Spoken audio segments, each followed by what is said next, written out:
Hi there, crafty pals. Welcome along to another Scraptember video. It is September 30. It is the last layout of the month and we made it. Our final prompt is for texture. So I have chosen a texture paste, a modeling paste, and I do like that it comes straight out of this bottle. It's so easy to pop onto the spatula. And I wanted to use this particular stencil, which has seen better days. It got a little bit warped in the sun at some stage, so I'm just going to trim off the bit that is unusable and just use some washi tape to actually cover that sort of harsh edge, making sure that that's not going to appear on my layout.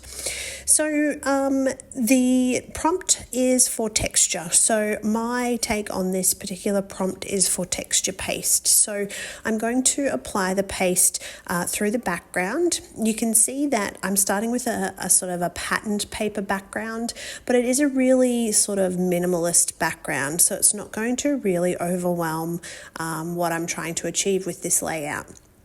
Now, out of my stash, I have picked these really big chipboard alpha letters, and this particular photo was my son who got these socks from his nan, and they are foxes. So we call them his fox socks, and that's going to form the title of my layout. So using those big letters is going to make up a really big part of this particular page.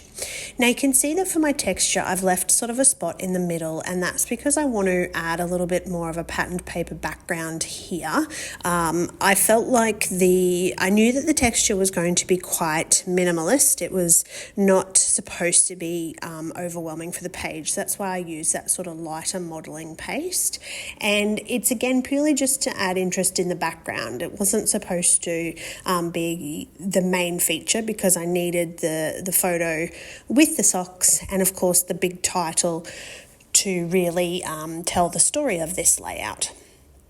Now, I've pulled from my stash as much as I could when it's come to doing these Scraptember layouts. This is kind of like the really big push that I personally have. A lot of the year I seem to spend quite a bit of time on design team work and Scrapbooker's journal, magazine, digital magazine that I produce bi-monthly in Australia. So this sort of gives me a bit of a chance to catch up on some of the layouts that sort of get pushed to the side a little bit, and they're on kind of like my to-do list. So it's a great chance for me to bust some stash, bust some photos, really get some projects done. And you know, a project every day in September and a video is a big ask. So I haven't yet managed to get the whole 30 days done, but I hope that you have enjoyed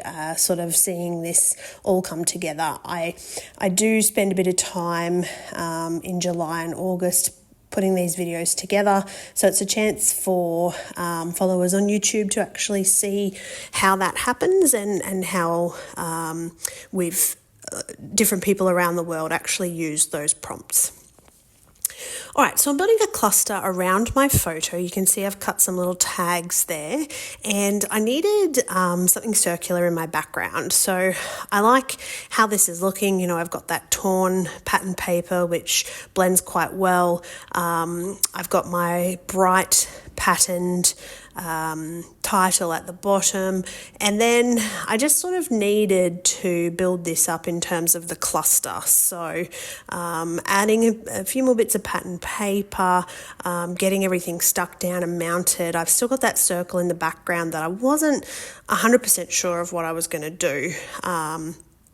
But off camera, I've gone ahead and stuck a little bit of this down so that you can sort of see I've traced a little border around that orange pattern paper. I've added some cardstock between the layers just to give it a bit of texture and interest. So few little sticker bits and pieces before I move back onto that circular area at the background of the border. Now you can also see that I'm actually scrapping in my pajamas because I have my dressing gown on. It's currently August and it is freezing in Australia. So I spend quite a bit of time scrapbooking with my dressing gown on because it's freezing in my scrap room. So yes, those sort of elements that you can see of my arms relate to the temperature.